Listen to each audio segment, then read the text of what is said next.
Okay, good morning, guys. I wanted to follow up on the estimating project that I gave you last week.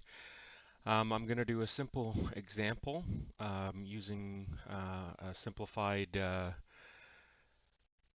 project that I just made up for the purpose of this project. It doesn't match up with any of the ones that you've done in the past. So I've got a little sketch of it here. We'll talk more about the parts and how all of this is going to factor in for some new stuff today.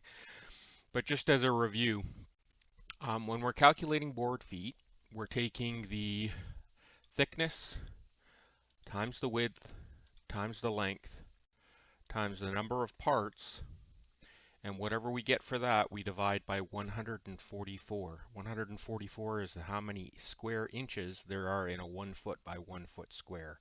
If we take 12 inches in one direction, like say this direction, and 12 inches this way, we multiply them. 12 times 12 is 144. That's one board foot. Okay, so if we just follow through with this example, if I take 2.5, multiply it by 18, multiply it by 18, I get 810. There's only one of them, so I don't need to multiply by one, but if there was four, I'd be multiplying by whatever number there are. And then I divide by 144. And in this case here, I'm going to get 5.625. So I'm going to put, or yeah, 5.625. So I'm going to put 5.63. Okay. I've got a little formula that just totals these up for me and gives a total cost based on $6.15 per board foot. Okay. Let's do the next one. Okay, so this one's a little bit different because we got four of them, but we'll take 3/4 or 0.75 times 4 inches times 11 inches. That gives me 33. Now there are four of them, so we'll multiply by 4.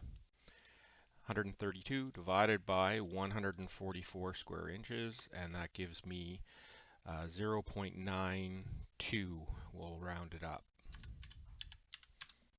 Okay. And then lastly, we have 2.5 times 2.5 times 26. Uh, then there are four of them. Okay, so times 4.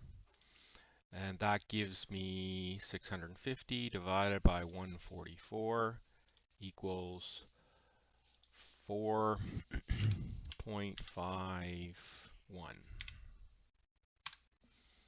Okay, so that gives me a total board feet of 11.06. And if we factor a cost of um, $6.15 per board foot, that's what the cost would be. Now, if you were watching or paying attention, you realize that I've done this on the finished sizes. I want to show you some comparisons just so you get an idea of why it's important that we calculate these properly. Okay. Now, calculating the board foot on a finished size will yield a result that's much lower than what you actually need. Okay.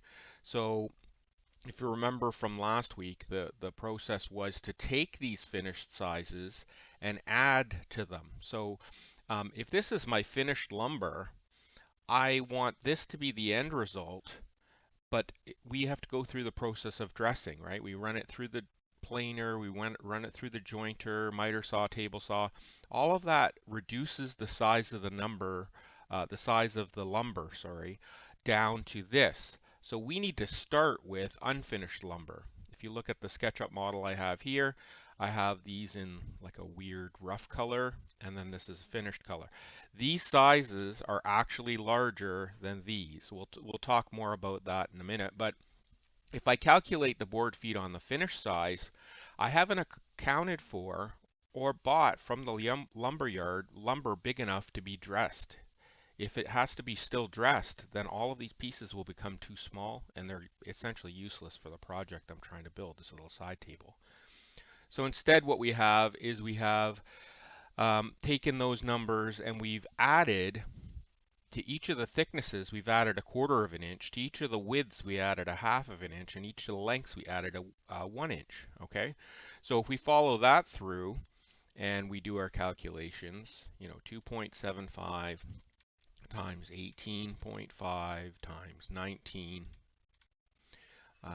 divided by, there's only one of them, so I don't need to multiply, divided by 144, and we get 6.71.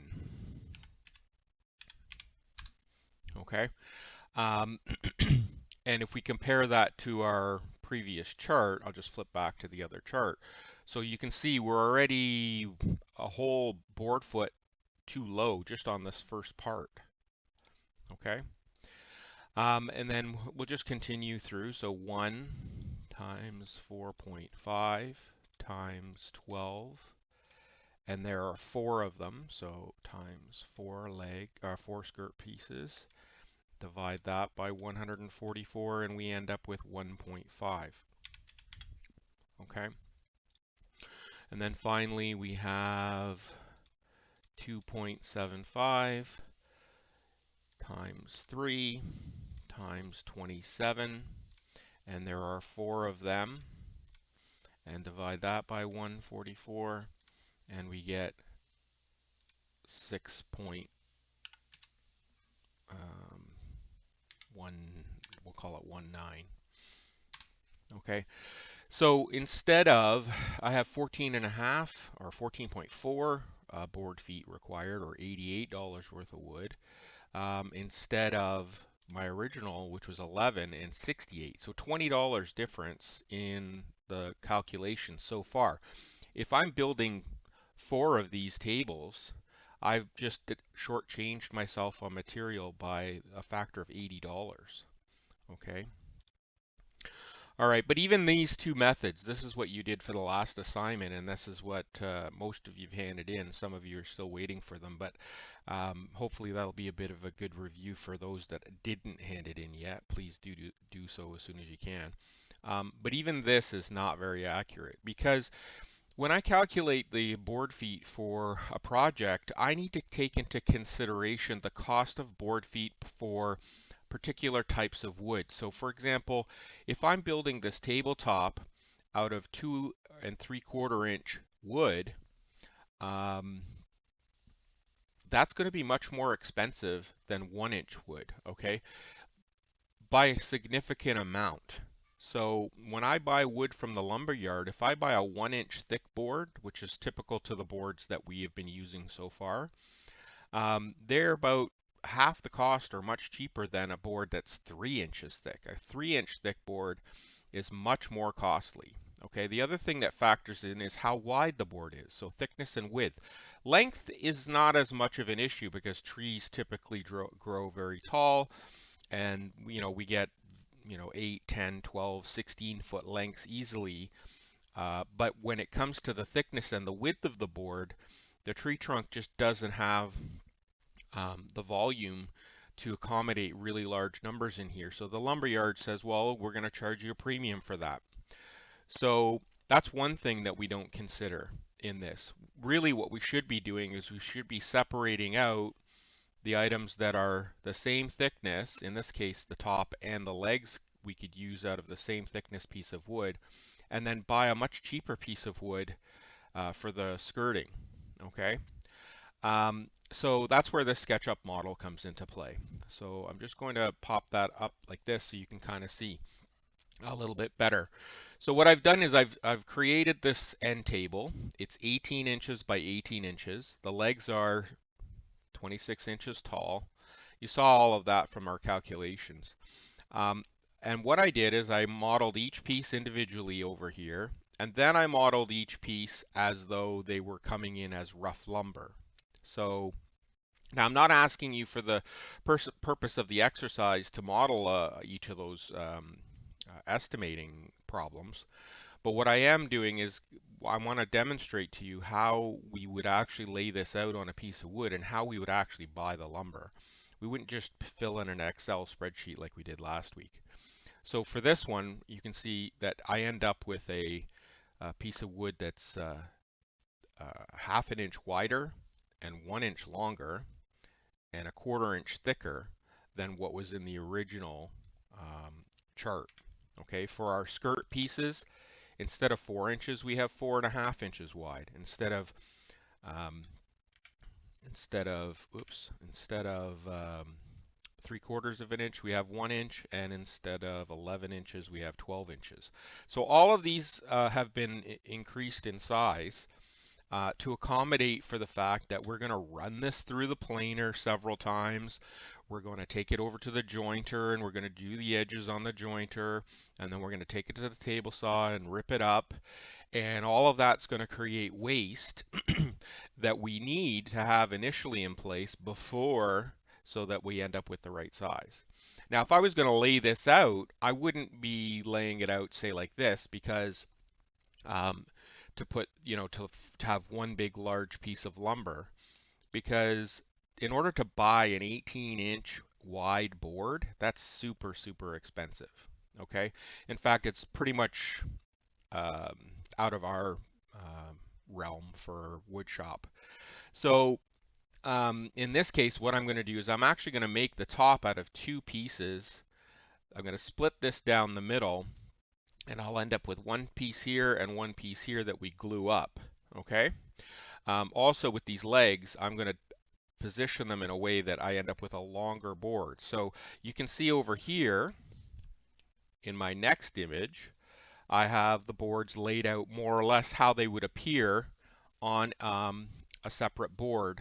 So I've taken all of the skirt pieces and I've laid them end to end. And what I've done is I've put an 1/8 of an inch in between each. You can kind of see right there, a little gap. That's to accommodate for my miter saw cuts. Sorry, it's being a little funny on me here, trying to rotate.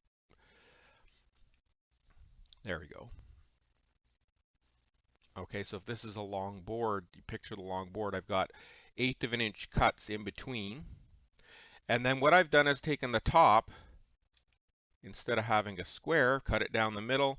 Now I have two parts to the top, and I'm laying them end to end with the two legs at the other end. And all of them have a little gap in between where I'm going to be sawing. And I could technically fit a third leg in here. But if I move one of these legs up here, I still end up with the length. So what I'm going to do is just do it like this. We'll do the 4 legs end on end like that. Okay. Now, the reason that we do this is that then what I can do is I can basically create a piece of wood that would be needing to be cut, or to start with, to be cut up to make all of our various different parts. So this will look very familiar to you because it should look like a cut plan. If you remember at the beginning of the semester we talked about cut plans. Cut plans are basically what I'm showing you right here. I have a piece of board and then I've laid out each separate piece on it.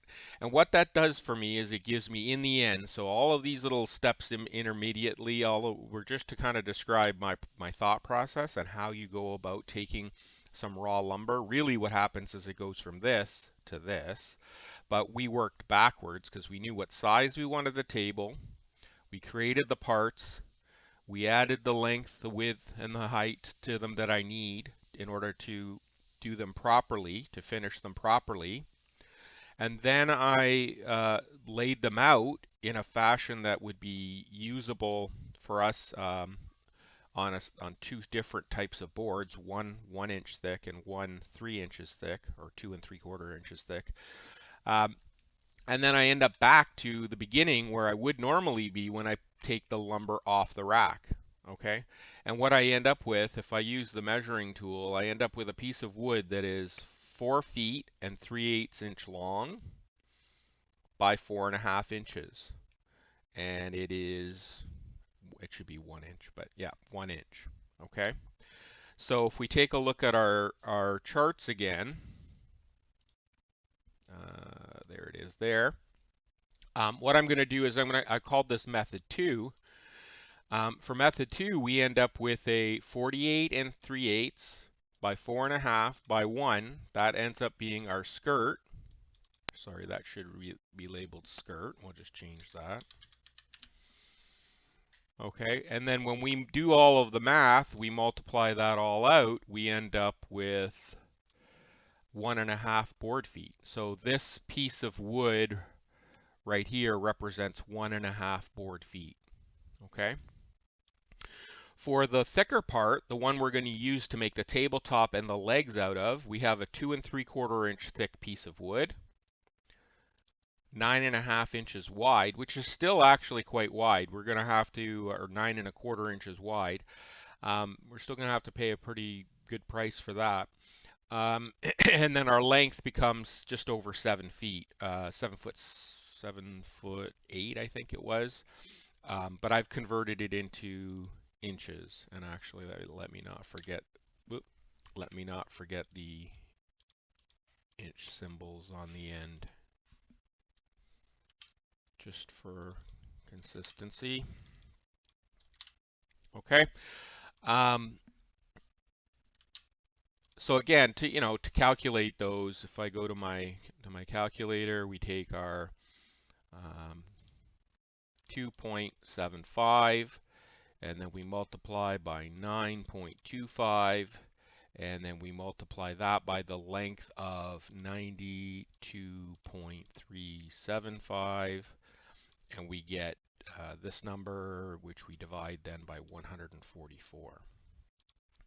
So we get 16.32, and for the other one, we take our 1 inch, we multiply it by 4.5 inches, then we multiply it by 48.37 inches, and that gives us that number, which we divide by 144, and we get 1.51. Now, the reason I've broken this into two different charts is that now we can start to think about, well, okay, the thickness is going to cost me 9.5 inches long by 3 inches thick is going to cost me more, or that $6.15 price per board foot, and it's going to be $100. So if I take 615 times 16.32, I get 137. But that skirting, I can buy it at a much cheaper price, at say $3.50 per board foot. Now there is less of it, but still we're saving some money there, and we get $5.29 for that board. Now we add these two up, we get 105. Now $105.66, if we compare that to the very first number of 68, you can see we're off by almost half. Okay, so you can see how this method is actually the last method that I've just showed you, by modeling them out or drawing them all out, is actually very accurate. Okay, now you don't have to go to the trouble of doing a SketchUp model of the project. If you want to do that, you can. I'm going to show you how you can quickly do it just by drawing on a piece of paper. But what I would like you to do is go back to the two exercises that I gave you last week, those two same projects, look at the drawings, look at the sizes and numbers for them, and then use that as a guide to recalculate using this new method. Okay? So I'm just going to open up